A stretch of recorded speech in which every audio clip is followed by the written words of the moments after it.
Hello, salut à tous, bienvenue une fois de plus sur cette chaîne The Urban Spirit. Ce nouveau numéro est intitulé Les motifs d'élimination potentielle pour un lauréat à la DV Lottery 2023. Pour en savoir plus, restez scotchés car tout se passe après le générique.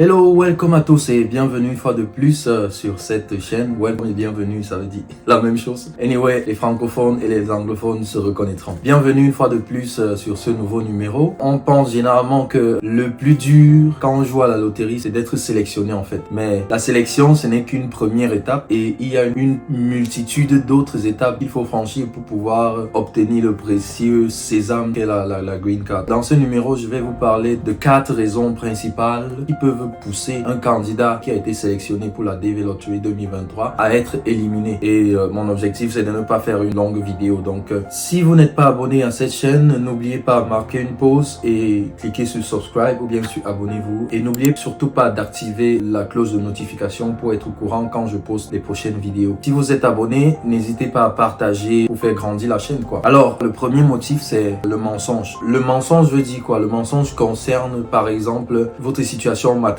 C'est-à-dire, vous avez entré vos données quand vous jouez sur le site de la DV Lottery en précisant que vous êtes par exemple marié alors que vous n'êtes pas marié, en précisant que vous êtes célibataire alors que vous n'êtes pas célibataire du tout. Lorsque vous allez suivre la procédure et que vous allez arriver à votre entretien, c'est quelque chose qui va vous clouer. Le deuxième mensonge qu'on constate généralement chez les lauréats, c'est le nombre d'enfants. Des fois, certains jouent, ils ont des enfants, ils disent ils n'ont pas des enfants, ou bien ils ont peut-être 2 enfants, ils disent ils n'ont qu'un seul enfant, ou bien ça arrive que vous adoptiez des enfants de votre frère par exemple et que vous jouez en disant c'est vos enfants, que vous soyez également éliminé à cause de cela, parce que dire que c'est vos enfants, vous devez avoir des papiers légaux qui prouvent que vous adoptez cet enfant là. Donc faisons très attention. L'autre mensonge qu'on écoute généralement, c'est quoi? C'est la polygamie. Désolé pour ceux là qui sont des fans, qui sont des adeptes de la polygamie. Cherchez à vous développer dans votre pays d'origine ou cherchez bien un autre pays qui accepte la polygamie. Le second point dont je veux parler, c'est le casier judiciaire. Lors de la procédure, on vous demande de présenter un casier judiciaire qui date de 3 mois. Ce n'est pas pour rien qu'ils demandent ce casier judiciaire, justement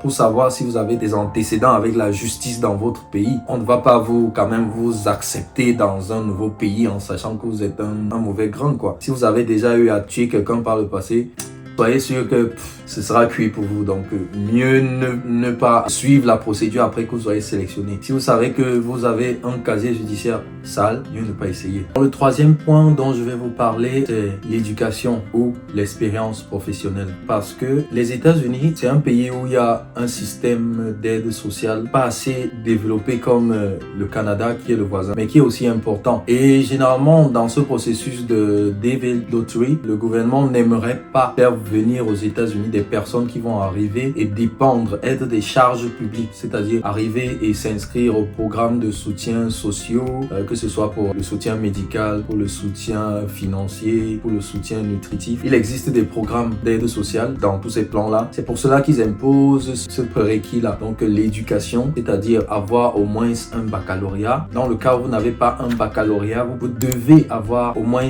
2 ans d'expérience professionnelle dans l'un des domaines attitrés. Pour avoir la liste des domaines attitrés, il est indiqué un site honnête. Je vais mettre le lien de ce site-là. C'est un site qui regroupe l'ensemble des domaines pratiqués aux États-Unis et l'ensemble des professions pratiquées aux États-Unis. Donc, vous devez avoir au moins 2 ans d'expérience dans l'un de ces domaines-là. Le 4e et dernier point que je vais soulever, c'est votre prompte réactivité.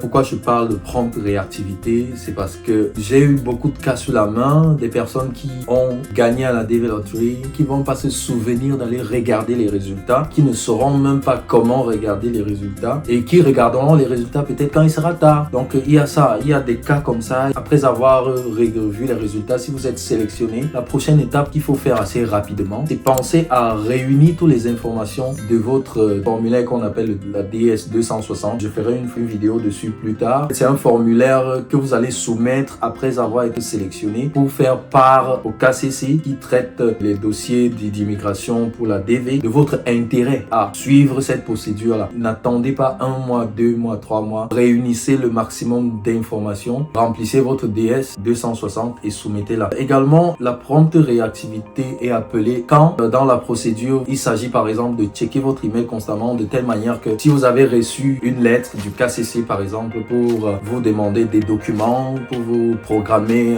votre interview, visite médicale, que vous soyez prompt à l'avoir. Vous devez consulter votre boîte mail tous les jours. Et quand je parle de consulter, ça c'est un autre détail. Consulter la boîte mail ne veut pas dire que vous allez juste regarder le dossier de réception principal, mais vous devez aussi regarder tous les autres dossiers, c'est-à-dire les dossiers des courriers indésirables, des newsletters, même des éléments supprimés. Je le dis parce que des fois, vous faites une mauvaise manipulation et ils se retrouvent dans les éléments supprimés. Regardez tous les dossiers de votre boîte mail et soyez réactifs maintenant. Quand vous recevez un email du KCC, ne traînez pas. Donc sur ce, c'est la fin de cette nouvelle vidéo. J'espère que vous allez la trouver utile et si c'est le cas, n'hésitez pas, je le rappelle encore, abonnez-vous en cliquant sur le bouton subscribe ou bien abonner et activez la cloche de notification. Ceci c'est pour agrandir la communauté vraiment. On a besoin de vos soutiens, on a besoin de sentir votre force, sentir que vous appréciez ce qu'on fait et également partager cette vidéo avec vos proches. On ne sait pas, ça peut aider quelqu'un qui a eu la loterie autour de vous. Sur ce, merci une fois de plus pour votre aimable attention et